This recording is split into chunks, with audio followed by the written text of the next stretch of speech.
Hey folks, welcome to another Learn Swift Boston Digital Edition. Oop, did not mean to hit play on that again. There we go. Pardon me while I just organize my windows a little bit. Zev and I hope you all have been staying safe and sane through all of what's going on. If this is your first time checking out one of our streams, we are doing this as a means of not meeting in person. But we are a monthly meetup here in Boston, Massachusetts, organized around learning Swift. We are part of the Learn Swift City movement of meetups. If you're not familiar with that, there's just a whole bunch of cities that get together and talk about Swift in the meetup format all over the world. We started out in LA. There was a man who was a lawyer, decided he didn't want to be a lawyer anymore, quit his job, started learning Swift, made a meetup, made a podcast, and here we are a few years later.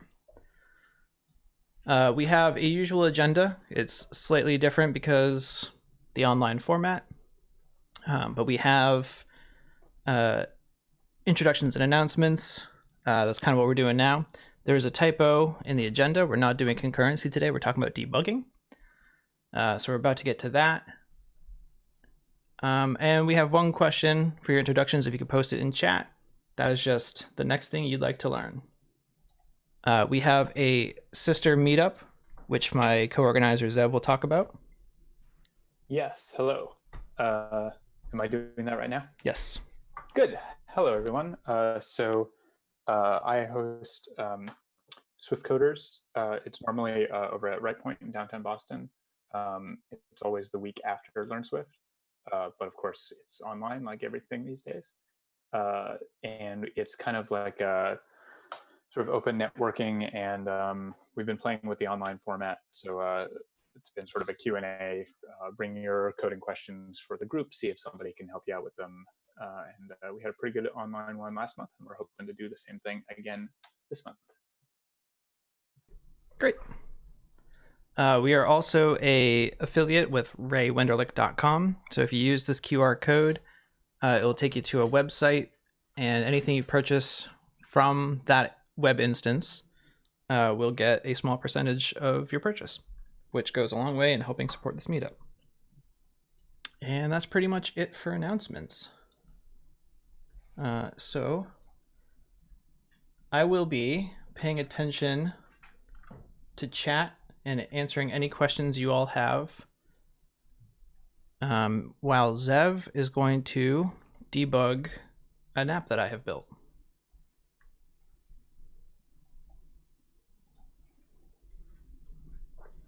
All right, so let me do the old screen share. 50-50 shot, I'll have to restart because of Catalina things. Oh, it looks like it actually worked. Okay, so I've got the repo up here. Matt, if you could post it in the chat in case folks want to follow along. So this is an app that Matt has been building on his Twitch stream for the last couple weeks, and I haven't seen it yet. So this is the first time I'm looking at it. And Matt has diverged from his normal studious developer practices and written a horrible buggy app on purpose. And I'm gonna try and see what we can figure out here. So I'm gonna go and clone the repository. And oops, oh, I already cloned the repository. Let me clone it again just so you can see what that looks like. So just git clone. There's the URL. I want to thank Josh Swift for being on Team Matt. Hashtag stump the Zev. All right, so let's see what we've got going on here. So I've got an Xcode project with some stuff in it. So I'm going to open this up in Xcode 11.4.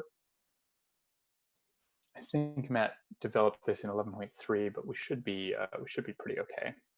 So I've never seen this before. I'm just going to run it and see what happens.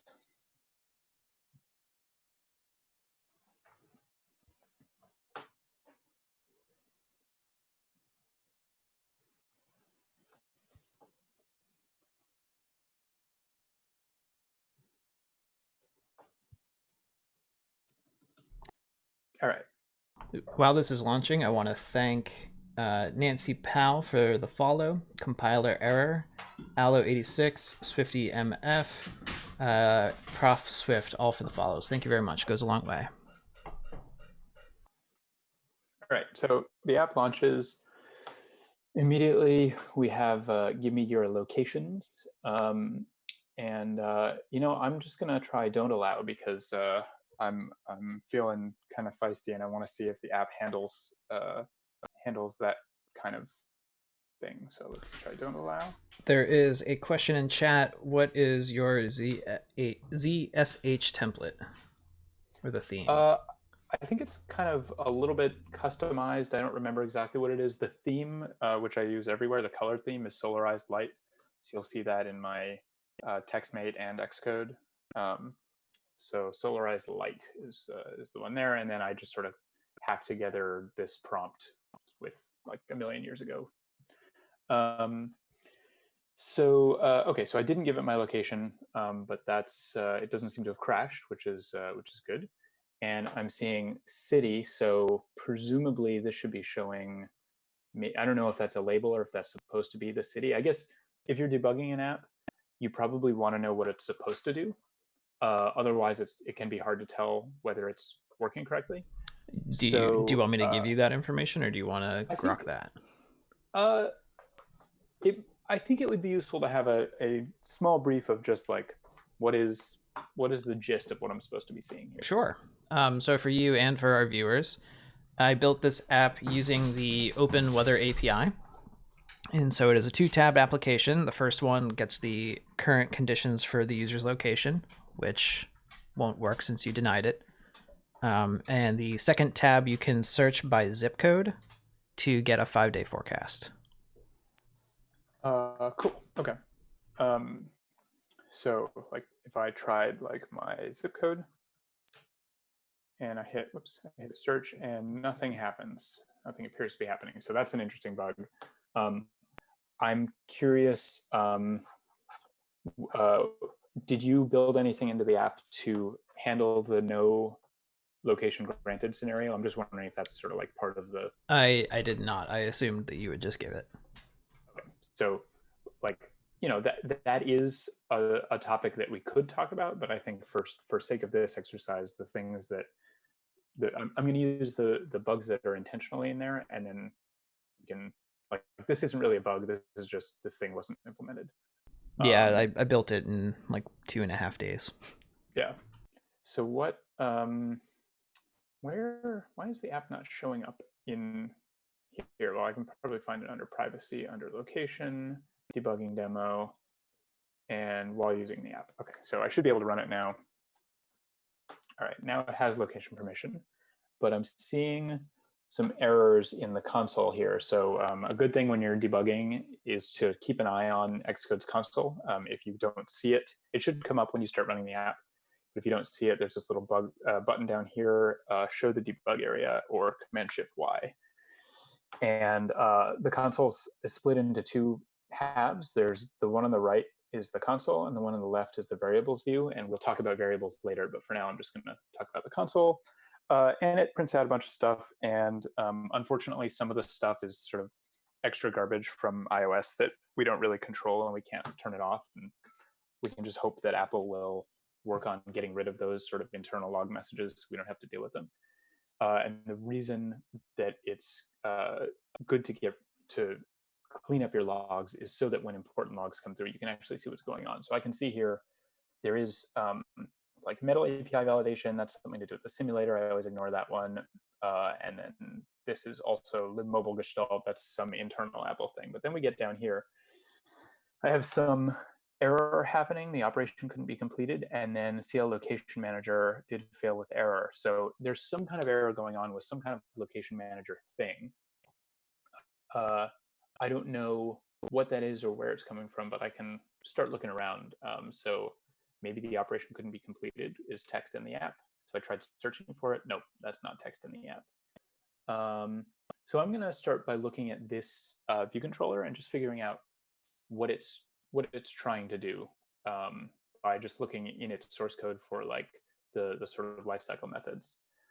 So let's see, we've got some views here, current view. Actually, I'm going to use the view debugger. So in this app, there's only 2 tabs, so it's pretty easy to figure out which view controller is which. But let's say it were a more complicated app, and I do this all the time at work when I open up an app, and I don't know, like I'm supposed to fix something on a certain screen, but I don't know what view controller that corresponds to. So I'm going to click this button here, which is debug view hierarchy. So this is Xcode's view debugger.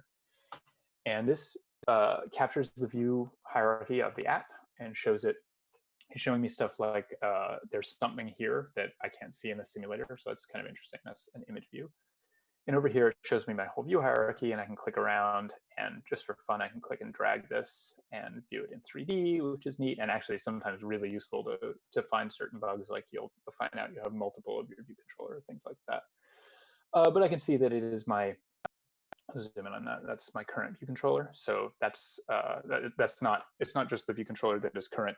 There's a view controller called current view controller. And so that's the one that I'm going to find.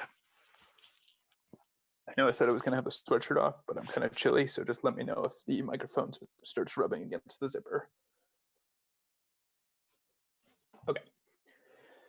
So here's our view controller, and you always want to think about entry points, right? There's 100 lines of code in this file, and I could look through them one by one, but we really want to start with the starting point. Like, how does this view controller know what to do? Well, there's the typical UIKit lifecycle method. So view did load, view will appear, view did appear, await from nib, the usual suspects. So I'm going to look in view did load. So we're setting up the map view. And then we're running this determine current location. So I'm going to right click and jump to definition on that, or I could command click and you get jump to definition in this little pop-up, and you can see the shortcut right here. So next time I'll use control command click because that's quicker and easier. Oh, that's right there. So we are setting our location manager's delegate to self, and we're setting up some accuracy and things. And then we are saying if location services are enabled, we're requesting our location, and we're starting updating location. I'm guessing that it's been a while since I've used LocationManager. I think that means it's going to get it. Yeah, I will say that there's not a bug in those 3 lines of code. All right. Cool. Well, then I'll move on. So we're getting location stuff. Presumably, since the location manager has a delegate, we're getting the location coming back somewhere. Okay, so down here we have an extension on our current view controller. It's conforming it to CL location manager delegate, and that means that this is the function that the location manager is going to call when it gets a location. I'm now, I think, realizing what the bug is. I'm guessing that I haven't told my simulator what location it's in. Possibly. Yeah. Let's see here. I think that's right. I don't recall putting a bug there. Okay, cool. So, I mean, I don't recall putting a bug there is my entire career. Yeah. So that's an interesting point about testing the simulator, that you should think about what you're asking it to do, and the simulator, I think, doesn't use the location by default, or maybe has Cupertino or something. But we can go in under. They changed everything in Xcode 11. I think it's under features, debug. Oh, nope, location. You're right. So we can just say Apple, and that'll point us right at Cupertino, at Infinite Loop. Oh, that's the old campus. That's fun. They should change that. So our location has been set, but it's still not doing anything here. I'm going to rerun the app now that our location is set, just in case it's an issue with the initial state of the app. Yeah, so we're still not actually loading. I'm assuming we want these things to get filled out. So let's see what it's doing. When we've got our location, it's doing a bunch of stuff and then calling fetch current conditions. So I just want to make sure that that's even getting called. So I'm going to go into this function, and I think the first debugging tool that many people learn is print debugging, right? You just put print, and I'm going to use this handy, well, I'm just going to say hello, first of all, just very basic. Is this function even running? And yes, I got hello, and I get it a couple times, so it looks like it's running periodically or every time the location updates. Slightly more sophisticated, if I do a hashtag function, that's a special Swift directive that says, put the name of the current function here. So if you're logging a few different functions, you can just see which one is being logged. So cool, the function is actually running. And that's often, honestly, like the problem is your function is correct. It's doing all the right things. It's just that you forgot to call it. It's like surprisingly common. So the function is running, and we want to see if we got a result back. So let's see, networking controller is asking get current weather. It's asking to get the current weather with the latitude and longitude, and it's doing some stuff in the completion. So I want to see if the completion is getting called. So I'm going to print out the result that I got. And I'm getting a failure.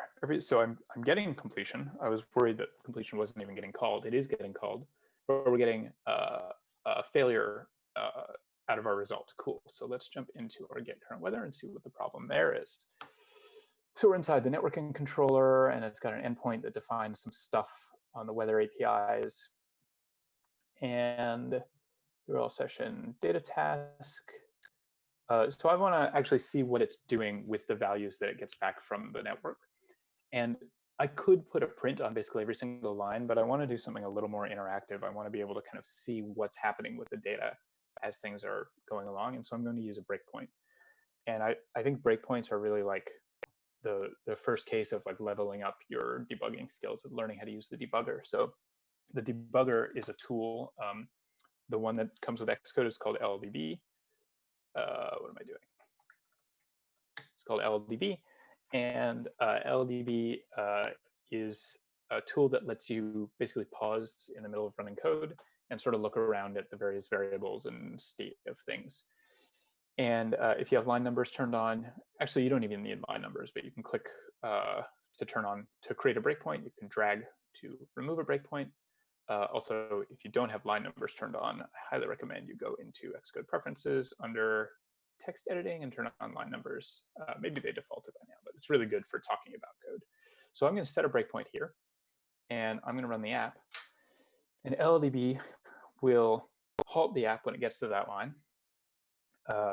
And I can see that I'm stopped here, and now we can start to play around. So I can actually put my mouse over certain variables and see the value in them. So it looks like my data is 0 bytes, which is troubling because I'm expecting to actually get data back. And my error is also nil, and there's something about the response. So let's see what's going on here. So I want to step to the next line because I want to see. Actually, sorry, one more thing first. If I look right here, I can see all the local variables.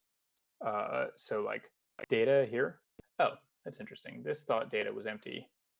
This thought it was 53 bytes. I'm going to go with this one. You will start to learn as you play more with the debugger that sometimes it can be a little inconsistent, a little hard to figure out exactly what is real, which can be a little gaslighty at times. So you'll learn to fall back on print debugging sometimes. So it looks like we actually do have some data, and I want to see how that data flows through the rest of the function. And I can actually see what's in that data. I can right-click on it and print description of data. And it's a whole bunch of bytes. So that's cool. I'm not sure what those bytes do yet, but I know I've got bytes. So that's nice. So I'm going to jump to the next line, and I'm going to use this little button here. It's called Step Over. And that basically increments, it steps the program forward one step. So we got past this guard because the error was nil. So now we've got, I'm making sure the data is non-nil. And then I'm trying to decode with JSON serialization. Yeah, I tried to use Codable, but the keys were a little bit funky. Got it. Okay. So that is not a bug. That's expected. So let's see if this succeeds. So I'm going to step. Okay, so we actually did decode it, and we got some JSON out. So I want to see what the JSON is. So I can click on it, and I see it's 2 key value pairs. It's got a message with some value in it. The value is -122 point something is not a float. That's the actual value that's in there. That's interesting. And the key for this one is COD. I don't really understand what I'm looking at here. I'm going to use an easier way to print this out. So in the debugger, I'm going to clear my output here, little trash can. There's a command called PO, which stands for print object. You can think of it as print out. And that's sort of what you typically use.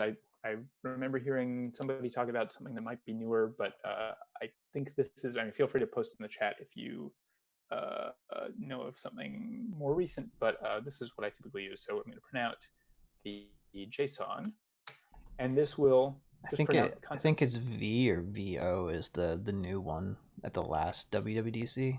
Right. Okay. So V is V an alias for I think you can type help V. V is an abbreviation. Okay, cool. This tells you right at the bottom. V is an abbreviation for frame variable. And if you remember from computer science class, if you took a computer science class, which I didn't, frame the stack frames are like each time you call a function, you enter into a new stack frame, and stack frames have a bunch of variables. And so V is like a more detailed printout, I guess, of a frame variable. So I hit V and I get all this data, which is kind of what those little flippy things we're printing out. Whereas if I PO, what was it, PO JSON, then I'm getting the description, like the debug description or the description from the object. G. Charles in chat thinks V processes it differently than PO, and he is correct in saying that. Yes. I think they made it faster or more performant than PO. Yeah, I suspect. Well, so let's see here. So PO, ignore the PO for a second. JSON.description versus JSON.debug description. Okay, those are actually the same in this case. But it looks like, actually, this isn't using either of those. This is using a custom printout. But yes, I think some of the LLDB stuff, instead of like running logic inside your actual app, it looks at the memory layout of the object itself and doesn't try to run anything in your app, which can be nice for sensitive bugs where you don't want to perturb things too much. I don't know if that's the only difference. There's definitely some amazing WWDC videos on debugging. I think there was a good one in 2018 that is definitely worth checking out. Okay, so anyway, we got this thing, and it's not really what I'm expecting. I think I don't know exactly what I'm expecting because I didn't write this, but minus 122 point something is not a float. Well, first of all, it is a float. But second, I'm not sure if that's the value that I would be expecting from the API. Like, is the app actually using the API correctly? I don't know. And one thing I might try to do is see if I can reconstruct the call that it's making, perhaps. I wonder if I can do that. So I want to look at the original request and see what it was doing. And I think I can get that from the response. So I'm hitting Command K to clear out my console. So I'm going to PO response, and it has a bunch of stuff. Here we go. So the URL was this, and I'm going to copy. That minus 122. I was wondering where that was coming from. It looks like that's coming from the latitude parameter. I'm going to copy this URL, and I'm going to use a nice debugging tool in not TextMate, in the terminal, which is called curl, and it should be installed on every Mac, I believe. If not, you can get it from a tool like Homebrew. And curl just goes and gets a URL and puts the contents in your terminal. So I'm going to curl this, and in fact, if I curl that URL, I'm getting, it's complaining that minus 122 point whatever is not a float. So I need to figure out why that is, because otherwise the API is, oh, now I understand. COD, I was thinking like Cape Cod or something. No, that's the error message. The error code is 400. Probably, let's see if I'm remembering right. That is a 400 bad request is the HTTP error code. I believe so, yeah. Yeah. I'm actually going to plug is it only a plug if you're financially involved? Anyway, I'm going to recommend a tool called HTTPie. If you like curl, you'll love HTTPie. It's like curl, but modern and better and good. So I installed it with Homebrew. So it'd be like brew install HTTPie. And then the command is HTTP, which is really confusing. But I can go like that, and it will give me back all the headers and then a nice, colorful, formatted JSON output. So that's really neat. If our viewers are not reading chat like I am, V is an alias for a frame variable. It's faster because it doesn't compile anything. Oh yes, great call. Yeah, it's when I believe what this person is talking about is that when you type stuff in the debugger, it's actually evaluating what you type as a Swift expression and having to basically just in time compile it before running it. So that's a really cool point. So anyway, I need to figure out why we're misusing the Open Weather Map API. Matt, does that sound like I'm on the right track? How much do you know about latitude and longitude? Oh, very little. I'm trying to remember. Is one of them like only positive? No, that doesn't make sense. To not put you down a Oh, wrong path, I would punch that latitude longitude into Google. I bet. I wonder if they're swapped. I think one of them has to be plus or minus 90 within a range of plus or minus 90, and the other one can be up to 180. And I bet they're switched or something like that. I will punch it into Google. So we're expecting it to be Cupertino. Um, I think I can put a latitude and longitude in Google Maps. So you can also just straight up Google Cupertino lat long. Cool. Try putting this in and see if that, yeah, it doesn't know what that means. And on my suspicion that they might be backwards, switch them, yep, and it gets me right to Apple's Infinite Loop Campus. Cool, so they're switched, so that's the bug. And this is interesting to think about, like this error message that the Open Weather Map API gave me is not a good error message. Minus 122 point something is in fact a float. It's just not within the range that they're presumably constraining it to.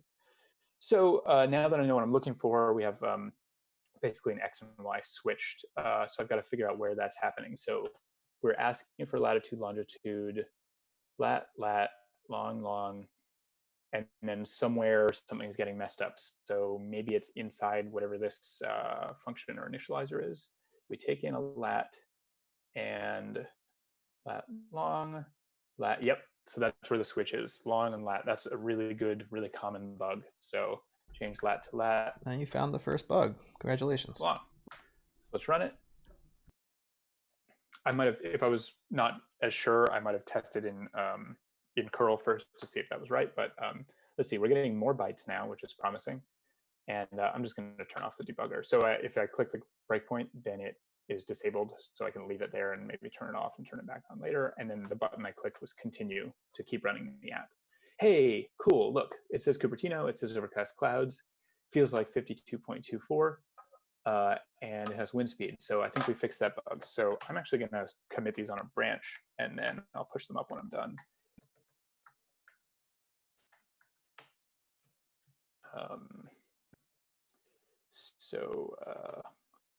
Terminal wizardry is not necessarily part of this, although if people have questions, I can answer them. But I'm going to use my shortcuts that I have. So this is going to be fix swapped lat and long. Cool. Yay, we fixed a bug. Let's see.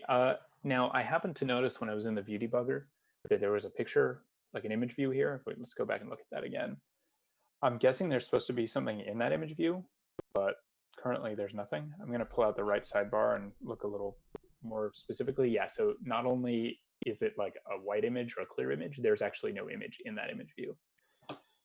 And if we wanted to confirm that further, if we wanted to look at a property that wasn't reflected over here, we can do that in the debugger. You can use the debugger with the view debugger. Unfortunately, when you're in view debugger mode, the debugger is always operating in Objective-C mode. So if you're new to Objective-C, that can be a little daunting. But I'm gonna do a check here. I want to ask the UI image view for its image, just to confirm. Like sometimes this doesn't get it right, or maybe I want to check something, so I want to ask for its image. So normally I would do po, some image view dot image, but I don't have an image view. All I have is this memory address. But it turns out in Objective-C, that's fine. I can say that memory address, send it the message image, and you use these square brackets to send it the message, and it will happily say, yep, it's nil, which is what we assumed. So I want to figure out how to where that image is supposed to be coming from, and this gets a little bit to sort of debugging theory and the way I like to approach debugging problems. Oh, neat. Verifying. very helpful. And I just want to draw a quick diagram because I kind of like to approach every problem, every debugging problem the same. The basic idea is that you have some input or action. A bit of a lag that makes that hard. Input or action, and so you push a button, you load a view, something like that, and then something happens, black box, and then at the end, some result is supposed to happen. And the job of debugging is to figure out what if something goes wrong in here. And so it's always hard. It's always easier to figure out why something happened than why something didn't happen. So we were getting that error from the weather API, and so we figured, okay, well, we must be giving it a wrong value, or something is messed up here. But in this case, something is not happening. So that means that something in this presumed chain of connections from step to step to step, things asking other things to do things, one of those is broken. And so we need to figure out which one that is. And the way I like to do that is I think, well, I can come at this from two sides. I can start from the input or action. I can say, okay, I know that I got to figure out what was supposed to trigger it, and then trace through and figure out what it does and what it does until maybe I hit a dead end.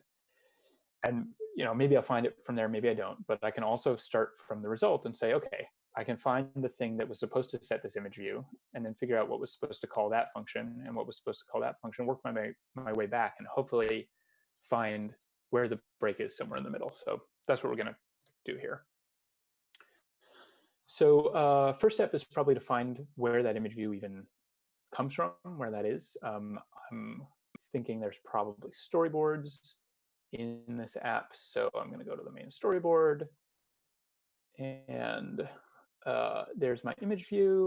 And let's see if it's hooked up to anything. A really common problem is that things in the storyboard are not wired up to the code. But nope, we have a referencing outlet to the current condition, something, and I forget if there's an easy way to just jump from here to the code, but I can always... Yeah, there's like an arrow that sometimes shows up. Oh, I see no arrow. Yeah, might not be working. I think if you do it from the Viewcontroller level. Yep. Yeah, so I'm gonna, well, I can just search for it. Icon image view, Yay, there it is. Also, I wish I thought to not hook up an outlet. That would have been a good. Yeah, that's a fun one. Class so-and-so is not key value coding compliant for the key such and such. That means you left an outlet that you didn't hook up or something like that. Okay, so there's our outlet. There's our icon image view.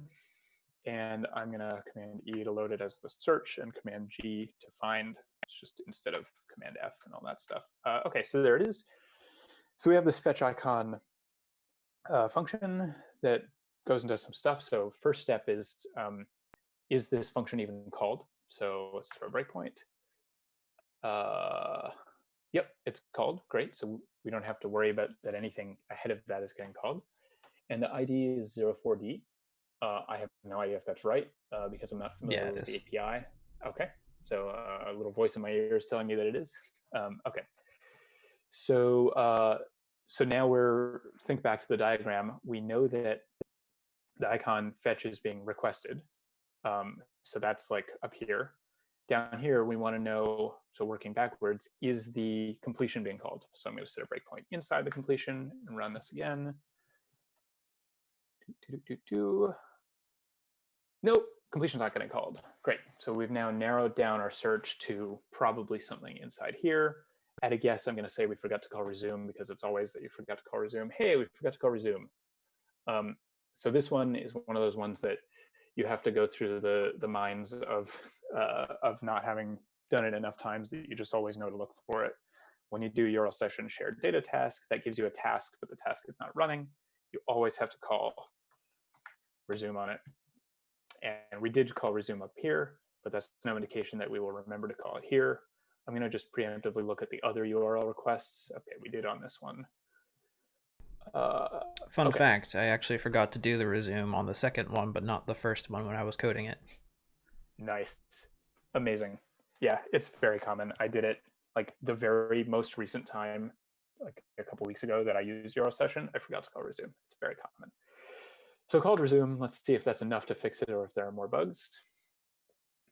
Hey, cool. We've got an image. It's another bug fixed.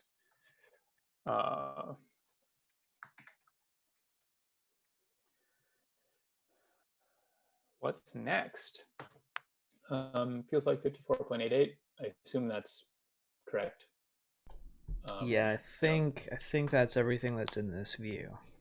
All right, cool. Which you blew through faster than I expected, so I'm a little bit worried for the rest of it. Okay. Oh yes. Somebody in. We got a couple things in the chat. Let's burn some time answering some questions. We're pretty much up to speed. The only question I haven't answered is John Brayton just put in. He's surprised that the compiler did not warn the result of data task is being ignored. Oh yeah, that's a really good point. I believe the reason, I could be wrong about this. I think Objective-C functions that are imported automatically get classified as discardable result. I think because Objective-C doesn't have a way to annotate discardable result. I might be completely wrong. Maybe it does. Maybe there's some Clang directive or something. Let me see. I don't know if it'll show us in the like generated header. It's not annotated here, but again, it could be that Objective-C imported things just are magically and they don't annotate. I honestly don't know. Yeah, if this were defined in Swift, it probably would have warned us, and then resume would be a function that returns void, and so it would end the chain on the returns there. That's a good point. Also, somebody recommended Paw as an app for, it was John again, an app for testing REST services. And yeah, definitely there's Paw, there's Postman, there's Charles, which we probably won't get into on this call or in this session, mostly because if I launch Charles, it'll probably break the video chat. But Charles is an app that lets you view the incoming and outgoing network connections on your computer, both like from the simulator or just from your computer in general. And it's honestly, it should be built into Xcode, but it's not. And there's a new one called Proxyman that I haven't had a chance to use yet, but it looks like a really nice sort of slick alternative to Charles, which is good, but a little sort of janky Java-ish. Okay. Let us go to the second tab. Someone mentioned the warning might be turned off for it not being used. Maybe, I'm not sure. I don't think, like, you can use Clang stuff to turn on and off individual Objective-C warnings. I don't know if you can do that for Swift. So like if I did do thing returns an int, and then I just say do thing build, oh, well, okay, yeah, there's that. Result of call is unused, and then if I tag it as @discardable result, then the warning goes away. So the warning is working. It's just something Objective-C. But yeah, John, that's a great point. If Foundation or the Swift importer got its act together, then we would not write this bug anymore, which is nice. If you can, you should use the combined version of this anyway on iOS 13 because it's sweet. So let's see, are we good? I just have some white space changes. Let's discard those. Okay. Oh, hey, Eric. Meester Fixit in the chat. All right, so we're on to the second tab now. Oh, are there supposed to be images down here, or are those just? No, I was lazy. Sure. A fun tip: I did this for last month's thing. If you need quick icons for like a sample app, the stuff in SF Symbols is really nice. So if you pull up SF Symbols and find something, you can actually use that in your storyboards. This app is available from Apple. If you Google it, for some reason, it's not in the App Store. Okay, so US Postal Code, and I type something in, and I hit return and nothing happened. I hit the search button and nothing happened. So seems like some kind of bug there. Maybe return handler is not hooked up something something. Let's go look into it. So where do I want to start? I'm going to start in the Viewcontroller.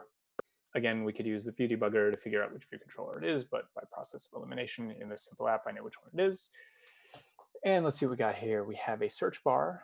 Let's see, for some reason, these show up as clear, which immediately makes me worry. Oh no, they're not hooked up. But I think if I just open the storyboard, yeah, then they do show up. And actually, if you hover over them, it shows you what the things are hooked up. So our search bar and table view are wired up. And let's look at the actions. So the search bar, I honestly forget how you get actions from a search bar. So I don't know if I'm expecting to see something here, or if it'll be adding an action here, or if that's what the bug is. Find out together. So let's see, search button click. So I'm expecting this to get called, oh, in search bar delegate. Okay, so this should work, but another super common problem and a classic in the pantheon of like, something down here didn't happen. Why didn't it happen? Well, a really common reason for that is delegates not getting set. If you forget to set your delegate, you don't get any warning.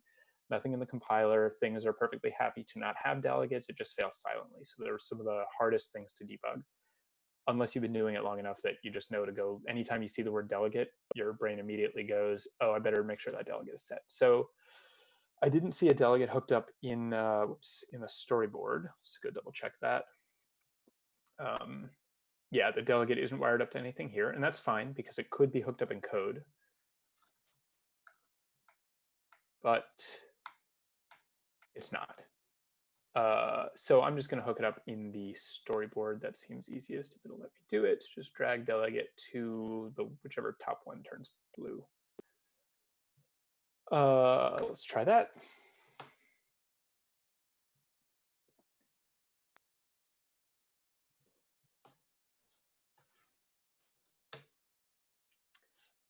Okay, so I'm actually getting something now, which is the operation couldn't be completed, debugging networking error. Yep, which is so great. Right? That is a bug fixed, technically. That's an improvement because the search button wasn't doing anything. So let me commit that as just for fun. I really like to commit all of this malarkey separately because, like, seriously, interface builder, what are you doing? So this is storyboard shenanigans. I'm surprised that didn't autocomplete because I actually typed that a lot. And then separately, we're going to commit the outlet stuff. Isn't it fun reviewing changes in storyboards? This is one of the reasons I don't use storyboards when I can help it, because like looking at this, I'm like, is that correct? I don't know. Worked in the app, ship it. Wire up search bar delegate.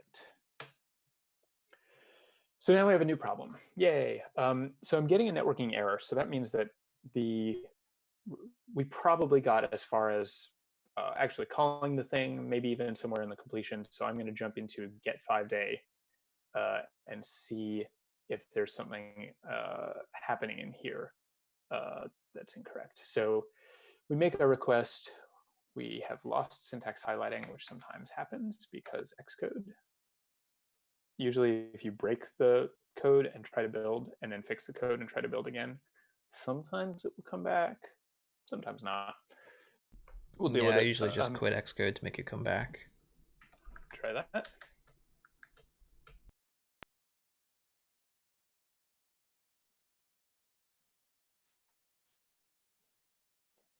Well, nope. I'll try cleaning. Oh, hey, cool. I cleaned and then it came back. Neat. Okay, so I'm going to jump into the completion and set another breakpoint and run again.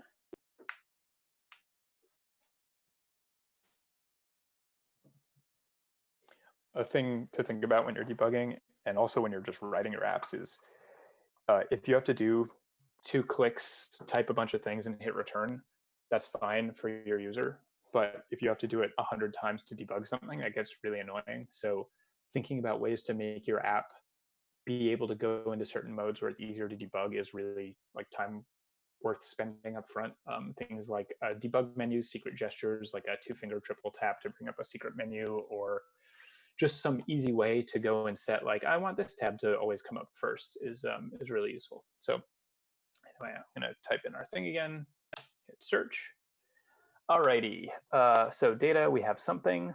Now, I could step through a bunch, but remember last time, it looked like we'd gotten success because the API returns its success as data instead of returning a proper error, which is like a common thing with APIs. But please, API people, please stop doing that. But before, we had to like step through and wait until it deserialized to see what was in it. But there's actually a faster way. So I can print out my data. And that's, oh, wait, maybe I need to step a line. This happened last time where it thought it was nil, but it wasn't nil. This is one of those things where the debugger sort of sometimes doesn't agree with itself. So I'm going to step to the next line, and then I'm going to PO data again. Is data actually, what is happening here? Let's try print description of data. Yeah, see, there's data in them, our data. But the debugger is lying to me. What about v data? 0 bytes. That's fascinating. Sometimes this stuff just doesn't work. Oh, I was going to show you a really cool thing where you can print out the string contents of data. But here, let's try. It might be because one is getting data from the let and the other one's getting data from the closure. Oh, yes, that's a really good point. So let me undo that so you can see. Wait, from the, yeah, we're rebinding data here.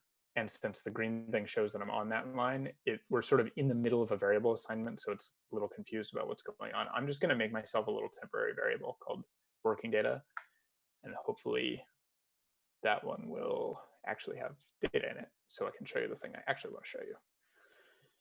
Right, I was waiting for it to happen. I have to do something. Working data, okay, that has data in it. So now I can do, it's an optional, right, yeah, optional of data. So I'm going to want to do it with an exclamation point, just in the debugger. So I want to see what's in there. And if your data represents a string, I can just use Swift code in here. So I'm going to initialize a string with data of that, my working data with an exclamation point. And then you have to pass encoding UTF-8 is pretty standard.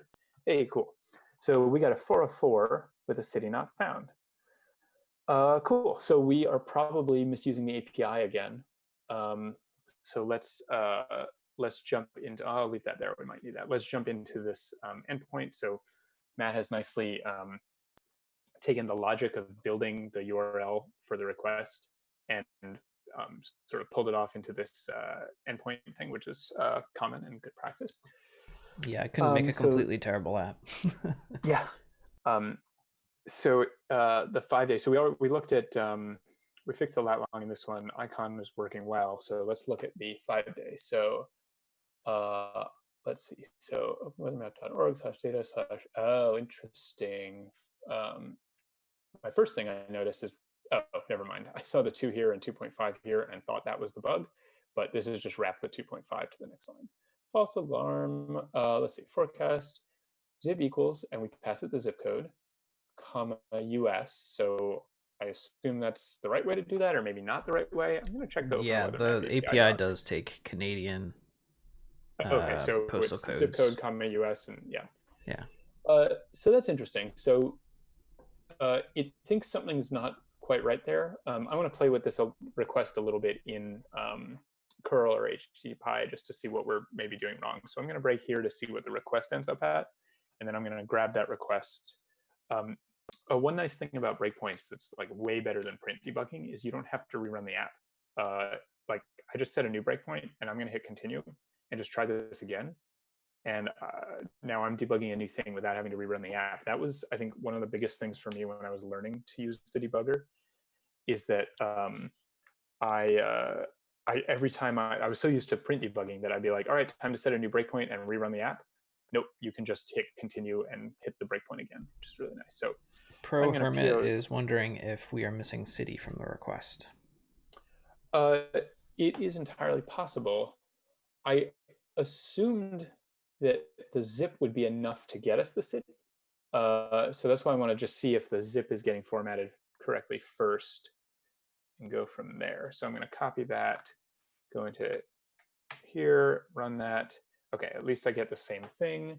Oh, now I see what the problem is. So and I feel like this is, if I'd put in a California zip code, we probably wouldn't have encountered this bug if it's what I'm thinking of, which is I put in 02. Wait a minute.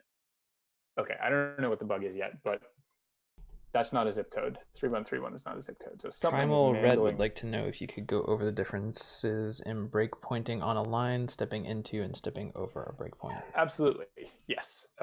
Let's do that real quick, and then I'll come back to figuring out where this zip code went so wrong. So to do that, let me go up a couple functions and go to where the search button, actually, yeah, this is a good place to start. So I'm going to run. I didn't have to rerun, but I did rerun. Okay. Oops. Search. Okay. So you asked about the difference between stepping over, stepping into. Yeah, so putting a breakpoint on a line stops on that line. And when you stop on a line, that line hasn't run yet. So it's about to run this line. So if I try to PO, actually you can see it here in the variables view. The zip code is 0 right now. And you're like, wait, isn't the zip code going to be the text? Well, it will be, but that line of code hasn't run yet. It has allocated the variable for that. The variable exists, but it's not populated yet. And that's kind of a little weird and mind-bending. So you kind of think of the breakpoint as it's not here, it's like a breakpoint there is actually here. So that's just something to keep in mind. So I'm going to step over, which basically means, all right, let's run that line and move to the next line. Great, so I'm going to do that. Now in this case, it gets a little weird because this is going to be an asynchronous function. So after the program is here, it's actually just going to jump over to here. If I did next line, actually, let me show you that. I'm going to hit go to the next line, which is step over. And yeah, I end up down here because all of this hasn't run yet because it's going to be asynchronous. But if we run again and hit that breakpoint again, I'm actually interested in seeing what's going on inside these functions. So this is actually a great chance for us. If you edit that breakpoint, Zev, we can show off the cool feature of using a not leading 0 zip code. Oh, yes. Which is Boston Cowboys request. Great idea. So yeah, we'll do a couple things at once here. So if you right click on a breakpoint or just double click a breakpoint, you get all these cool options. They just added naming in 11.4, which is cool. So one neat thing is that you can set a condition. You can say I only want to break if a certain condition is met. So I could say like text search bar dot text. I don't have access to text yet because this line hasn't run. So search bar dot text has prefix 0. So I only want to stop on zip codes that have a 0 prefix because I suspect that's where the bug is. And in those cases, I want to try just replacing them with a different zip code. This is a bit of a contrived example because I wouldn't just take a zip code and replace it with a random different one, but just to see what happens. Let's see, can I? I used 90210 for the zip code when I was building it. Yeah. I'm just thinking I can't replace the value of text because it's on its own line. No, but you can replace the search bar's text. Oh, that's super clever. Okay. So I'm going to say, yeah, let's just go and so normally I would use PO to print stuff out in the debugger, but in this case we're going to evaluate an expression, which is I can type expression, but in LLDB you can use basically the shortest number of letters that will sort of get you an unambiguous prefix of the command you're running. So expression search bar dot text equals 90210 90210. And I could set it to automatically continue. Actually, let's do that. So I don't even have to hit that breakpoint. It'll just hit it, do its thing, and keep going. So let's continue. And I don't think it does it on that one. I have to do it next time I hit it. So I'm going to hit search now. And couldn't. Oh, yes. So the error was stop doing an error evaluating condition of breakpoint. The text I typed in, not a Swift Boolean type. It's being very strict here. So this, because text was an optional, then the whole thing is an optional. So I just need to explicitly compare to true. That will, Is that what it is, or is it that it doesn't have a 0 anymore? Because it did swap the text. Oh, because I typed in, oh, I'm not, oh, It you know did what, I do the missed swap. it. Yeah. It did do the swap, cool. Okay, my thing was lies. Well, why would it then, it should have been false. I think I'm still also right. We were already stopped on it, so it ran it, and then it couldn't stop on the next time. Breakpoints are complicated, yo. Right, so if I do 02131 and hit search, yeah, my breakpoint has now done that work, which is pretty neat. It also still is failing or something. I don't know exactly what else is going on, but yes, it looks like we don't get that networking error anymore. So it looks like there is something weird going on with 0 prefixed zip codes. And in fact, if we look here, we'll see that we're taking that text, which was 02131 originally, and we are wrapping it in an int.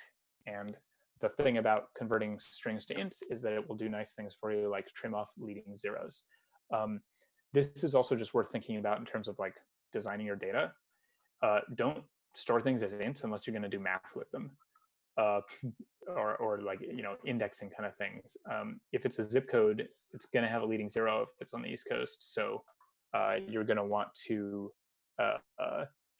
store that as a string. So I think what we want to do is, it's already a string, so let's keep it as a string. Let's not wrap it. And so now get 5-day. Oh yeah, so that's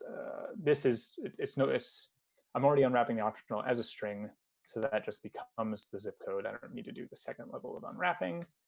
And now get 5-day used to be taking an int. It's now taking a string. So I will probably have to go into the implementation of get 5-day and say, no, I really want that to be a string. And this will probably, yep, this will also break. This is the nice thing about Swift, is that it will, oh, cool. The not nice thing about Swift is I can't jump to implementation now because the compiler is so confused. But the nice thing is that it's telling me that my types are messed up, so I can go up here and change this to a string. And now we can get back to talking about stepping in and stepping out. I'm going to take off the automatically continue. I'm going to take off that extra condition stuff I was doing. Oh, if you see that little white thing, it means there's an action on the breakpoint. And you can do cool stuff with actions. You can play sounds, which is fun. So you can have it like ding every time a certain thing happens, which I use quite a lot. Run a shell script, run an Apple script even. I've done some fun stuff with that. You can also do more than one action. Sure, yeah. Yeah, you can. So something I do is if something's repetitive, I might have a condition saying like it's the last time it's running. So if something's running 50 times, I'll say on the 50th one, play the sound, so I know to investigate it. Oh, totally, yeah. And you can also ignore it. Like if you know that the thing works 3 times and then fails the 4th time, you can ignore it for a couple times if you know that's like a deterministic count. Okay, so I do still want to hit this because I want to talk about stepping in, but let us run.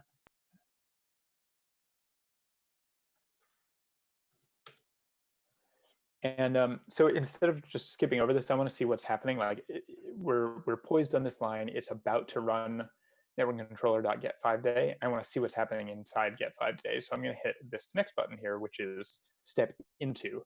And this is going to basically follow the program counter. The green thing is the program counter. It's basically like, where is your program now? I'm going to step into that. And wait a minute, I didn't end up where I expected. Why not? Because what I actually stepped into was the initializer. You can see right here, if I go back to that line, what does this line do? It initializes a networking controller and then runs get 5-day on it. So it has to step into this, do it, step back out of it, and then step into this. Now it looks like networking controller doesn't actually have an explicit initializer. It's using the generated implicit one. So we're not actually seeing that line of code, but if there were an explicit written initializer, we would be in that right now. So I'm gonna step back out. So step out, opposite of step into. But another neat tip is that you can just keep clicking step into, and when it reaches sort of rock bottom, when it gets as far into a function as it can go, there's no more functions, it'll just start stepping back out. So I'm going to click step into again. So we're back here. Now if I click step into, we should go into get 5-day. Yep, we do. And so as an example, if I hit the step into again, it would start stepping into the pieces of this line. And as a general rule, you can step into stuff from your program, but not stuff from Apple code. Like you can't step into the implementation of anything in Foundation or UIKit or anything like that. Sometimes you will find yourself there and you will just see disassembly, which I can't read. I know a few people who can read, but not many. So I'm going to step in and just see, like, yep, we follow through here. We're in here. So I'd like to be able to step into the implementation of initializing a URL with a string, but if I click down, I think we're just going to step into this and then nothing more. So yep, we go get that API key. And then if I click step into again, it'll step us back out because it's not letting us see the insides of URL. Okay, so I'm going to keep running. And oh, hey, that's interesting. I hit continue, but it somehow sort of hit this breakpoint anyway, even though it's kind of on a different line. Actually, I learned about this recently. If you go over here, this is the breakpoint navigator. This shows you all your breakpoints. You can see your breakpoints start in here. And if I flip that open, there's that breakpoint I made. And if you flip that open, it shows you all the places in your code where it has sort of picked up, yep, I'm going to stop here. And most of the time, you just get one place, like this one that I just made. But this one has actually said, yeah, I'm going to stop in 2 places. I'm going to stop at, let's see, what is it saying? It's basically stopping at the outside level inside this function, and it's also going to stop inside the closure, which I'm just inferring from all the parentheses and arrows that something closure. I think Eric Slosser showed me that. Thank you, Eric. And let's see. So I'm inside here. So I want to see if I got success or failure. So actually, I can see that right here. The variables view is doing a nice job of printing out, look, I got a success. So I don't even have to step or anything. I know that I got a success. So let's continue. And well, we got success, and that's all we know. So we have fixed the zip code bug. Which I totally put in. Oh, is that not intentional? You just were always using 90210. So that's fun. Cool. I found my first unintentional bug. So okay, we like this. I'm using fork, by the way. It's a nice graphical client. So we turn that into a string. That into a string. We don't need that change, and that was the change to a string. So stringify zip code. ZIP stands for Zone Improvement Plan. Wow, today I learned that up. Yeah. Next bug. Okay, so we got a success, but that's small comfort because the thing's not working. Like we put in our thing, but nothing actually loads. So on to the next bug. Let me just take a second, see if there are any particular questions that I have missed or anything. How do you exploit named breakpoints? Named breakpoints. So I have not explored named breakpoints yet. I know that. Pro Hermit had a good answer to that question. You can, with Command Shift O, you can search for the endpoints. Oh, interesting. So if I put this here and call it Freddy, maybe it needs to be enabled. I'm not seeing that. Oh, maybe it's not. Is it maybe case sensitive?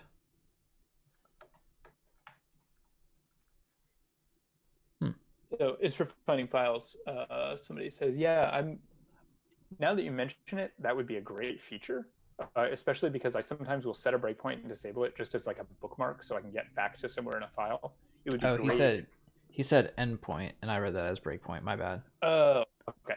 Well, you just invented a fantastic feature, and I hope somebody from Apple is watching and will build that because that's really good.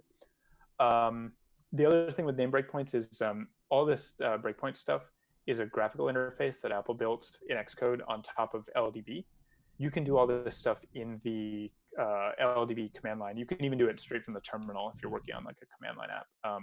That's probably also out of scope for this, also because I'm not that experienced with it. But especially if you check out those Apple talks, or Derek Solander did an amazing LLDB talk at 360 IDEV 2017 or 18.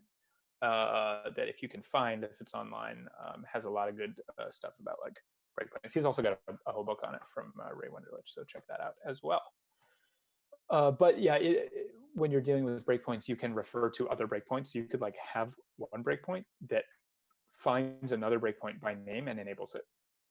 For example, in the command. What was the name of the person from that 360 IDEV session? Derek Solander, I believe. Solander. LDB. Whack the Google button. LDB book. Selander. Oh yeah, he's lolgrep on Twitter and various places. So here are some tutorials. Yes, this is it. Advanced Apple debugging and reverse engineering. I think we gave one of these away at one of the meetups. It looks fantastic. Yes, we did. He did a talk, and it was so good. There's so many good tricks and things in there. All right, so we know that we set the day's weathers. I option clicked that just to see what the type was. I always clicking on things to see what the types of things are. And that's all we did as the result of this. And so what I'm expecting to see when I go there is, boy, I sure hope there's a did set on that that's like reloading a table or something. And if there's not, maybe that's where our problem is. So I'm going to jump to definition on day weathers. Back in that block of code, Pro Hermit was wondering if there's a retain cycle. Oh, yeah, that's a great question. So I'm guessing you're asking because there's some asynchronous code with a closure, and we're not doing weak self here, and we're referring to self inside the closure. In this case, like the answer is technically yes, but it probably doesn't matter. So retain cycles, very briefly, are when two things in your app have strong references to each other. And basically, if it's a reference type and they have references to each other that are not marked as weak, then they will keep each other alive even if all other references to them have gone away. That's part of the automatic reference counting deal. But in this case, so what you have to look for to see if you have a retain cycle is, do these things reference each other? So in this case, we have a closure here that is owning self. It's this. But does self own the closure or something that owns the closure? And in this case, it doesn't, because if we jump into here, we'll see that we are making this URL session data task, and we're resuming it and we're returning it, but nothing is holding on to it. So the only thing that's owning this closure, this closure is the URL session system. So when the closure is done, the URL loading system will get rid of it, and then it will release anything inside it, including our self from back here. So you only would have to worry about that if you were like taking that closure and setting it as a property on self or something like that. I know it's kind of common practice to sort of sprinkle weak self everywhere or unowned self if you're feeling dangerous, but you generally don't need it unless you can demonstrate that there is an actual cycle between different elements. Now, I can say all that, and that sounds great on paper, but wouldn't it be nice if we could confirm whether there's a retain cycle? And that's actually a really great point, that we can potentially debug this in Xcode. So I'm going to jump back over here again. I'm going to do a request again. And then I'm going to use a tool called the memory graph debugger. So it's right here next to the view debugger.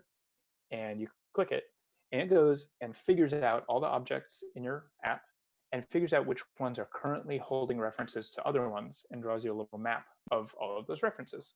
And it will flag any that are retain cycles in purple. And it can't catch everything, but it does a pretty good job. And right now, I'm actually not seeing any purple, which is frankly impressive, because usually there's like a couple of Apple things that are purple.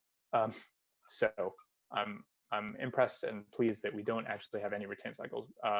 I guess I should ask Matt, did you find a convenient way to create retain cycles in the app? I tried to find one and I couldn't, without fixing other bugs that I want you to fix. Got it. Okay, so maybe once we fix those. Oh, how did I get into that? It's the button here that looks like the reverse version of Google's share icon. Debug memory graph. Another lazy developer answer to the question of whether or not that's a retain cycle is we never deallocate this because it's one of the root view controllers in the tab bar. So yes. it would never hold on to anything. It's not trying to release anything, rather.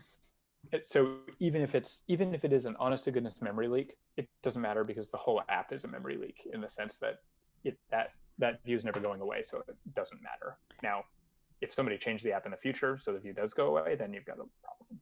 Edward would like to know if we can introduce a retain cycle on purpose to demonstrate the memory graph. I would love to. It sounds like we need to fix another bug first, and then maybe we can do that. I would say so. Let's hold on to that until you finish fixing this view controller. Then I think you might be able to do it. Great, let's do it. Okay. So we set our day weathers. We're going off to the main queue, which is great. Love to see that. And then we are reloading data on a table view. So I see table view. I immediately think delegate weirdness. So the very first thing I'm going to do is see if its delegate is set up, because that's like the #1 cause of table view delegate sadness. Rather than checking to see if it is set up in the storyboard, I'm just going to check in the debugger. I'm going to wait till I get here. Notice I didn't rerun the app. And I'm just going to PO table, it's got to be self.table view dot delegate is nil. Actually, I think one of them can be nil. Let's see, data. Okay, delegate and data source are both nil. So there's your problem. So let's fix those. We are a table view delegate and data source conforming. So I just need to set them. Again, I will do it in the storyboard because why not? I mean, I could write a dissertation on why not, but let's just do it. Table view. I'm going to hold down Shift so I can set multiple ones at a time, because that's just, that only works for constraints. Never mind. All my dreams are dashed. Data source, delegate. Cool. Did it save? Who knows? Data source, delegate, both wired up. Great.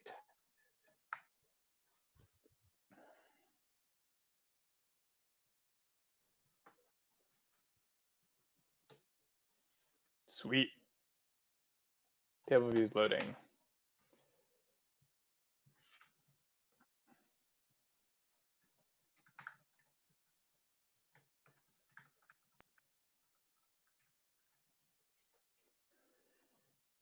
Okay. So cool. So now we got in the zip code on these dates, we're getting these conditions. So that looks pretty good. It looks like they're even sorted by date. Nice. If I click on one, oh, cool. So we're populating that same view from before, which is neat. Oh, wow. I'm getting some error logs in here, but it looks like they're like texture atlas page destroyed with outstanding references. That looks an awful lot like some bug in like the map kit rendering thing. I'm going to go out on a limb and assume that's not an intentional bug and not something we can probably fix. Matt, would you agree? Sorry, I was reading chat. What? Oh, this is some kind of. Oh yeah, that's not a me bug. Okay. It's also funny that it's a texture atlas on an atlas like map. Anyway, I am hilarious. Let's see. So that works, but I'm guessing that we want this map to be zooming in.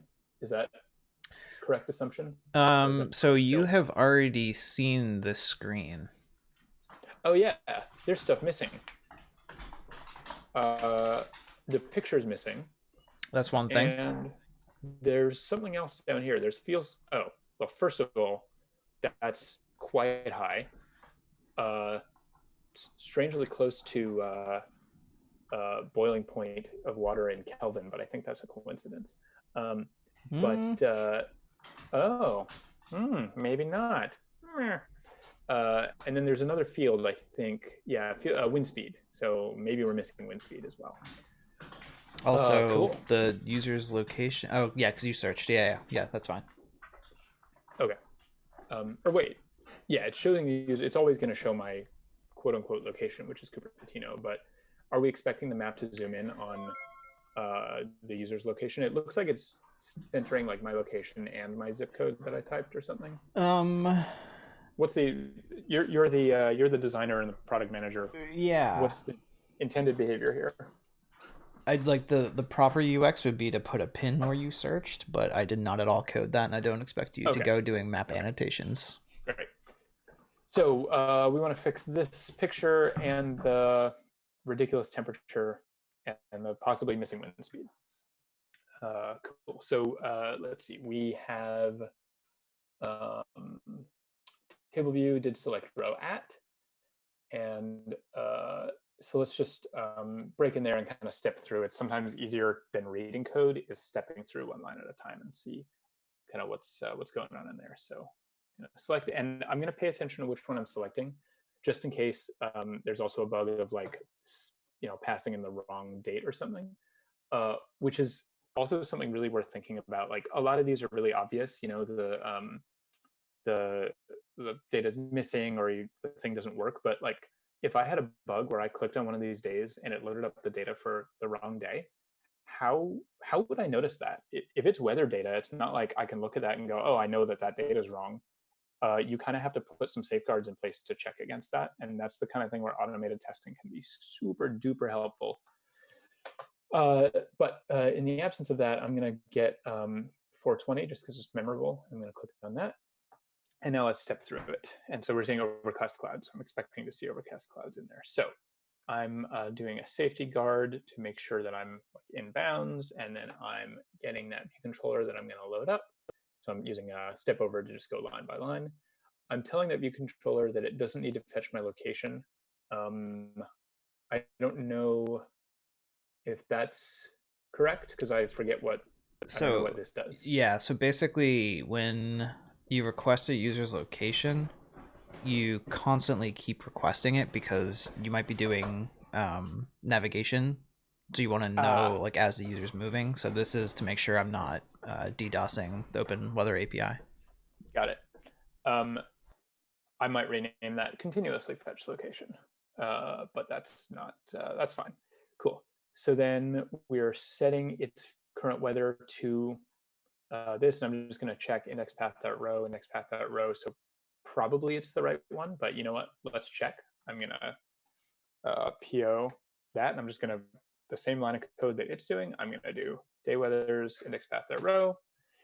And so that's right. Overcast clouds matches up, and conveniently I clicked one that was overcast clouds between two that were different, so I would notice if it were a different one. The feels like seems not quite correct. So maybe it looks like that's already wrong in the data, but we have a wind speed and we have an icon ID. So right now I'm just debugging why is the icon and wind speed not showing up. So I'm actually happy with this right now. Later I'll go back and figure out why the feels like is messed up. Okay, so we were setting the current weather, and then we're just pushing that Viewcontroller. Oh, but I'm only actually setting the condition. The only thing I'm passing in is the condition. Yeah, let's see. Current weather, if I option click on that. Okay. Yep, never mind. I'm going to save you from going down a rabbit hole on that one. Yeah, there's two different data objects. I was thinking condition was this, but it's a day weather whose condition is all of this business. Okay, so that's fine. Yeah, because the regular weather didn't have dates on it, so I had to make a second data structure. Great. Okay. So let's see. So I'm suspecting then either the setting of the current weather is broken or the loading up of the Viewcontroller is broken. We've seen that Viewcontroller work at some point, so maybe there's a different code path. So I'm just going to follow this and see where it leads. I'm going to hit the step in, and we are in, that's still in here, so I'm just getting the day weathers. So I'm going to step back out. So that it's a little confusing, but that was this here. That was fetching the day weather so I can get the index path. Then I'm probably going to step into the condition. No, okay, we skipped the condition probably because there's no code there. and we're going right into the assignment of current weather. So we're here. And I've got a did set. So I'm going to, it stepped over. I probably should have stepped in because it's probably now going to go to the next line. Okay, let me do that again. And remember to actually step in. Whoa. This is interesting. It's skipping over the did set, and I honestly don't know if that's LDB or what's going on. So I'm going to set a breakpoint there to just like, okay, LDB, you don't want to play nice? Well, let's see how you like having an actual breakpoint. The answer is about half the time it will just not, but let's see how it does. Okay, so we actually hit the breakpoint. So that was not a real problem. That was maybe LDB doesn't know how to step into did sets. I'm not sure. So we're making sure we have the weather, which I believe we do because we're actually passing in a real value. Maybe not. Oh, cool. Wait, did set? No, not cool. I don't know what's going on here. This is excellent. Oh, I stumped you maybe. Maybe. Let's see. So I'm thinking a couple things right now. Did sets are always like setters, getters, did set, will set are always a little tricky because they are there's like new value and old value and all these different values, and you've got to make sure you're using the right one. So this is a did set. I'm assuming that this is running after the current weather is actually set. So on this line, if I PO, now I got to be careful. If I PO current weather, I don't know what it's going to use because it's on a line where something called current weather is being defined. And so just to sidestep all that, I'm going to say self.current weather to get the actual real self.current weather. And that is, I believe, the one I was expecting, and it's an optional. So if I'm guard letting it, I sure would expect this to work. Guard let that else return. If I set a breakpoint here and continue, it does get to the next one. So that was maybe LDB lying to me again. Not sure. And on the main queue, which again we like for UI update, we are setting the city name, the condition label text to the condition, the feels like, the wind speed. We're not setting the icon. So that's something that I can fix right off. Let's see, how do we do that? Looks like we have this self.fetch icon. I think that does the rest. So yeah, I'm just going to call self.fetch icon with current weather dot icon ID. So let's see if that at least, oh, rather than turning all those off one by one, like you might have a bunch, you can hit this blue thing to just turn all breakpoints off at once.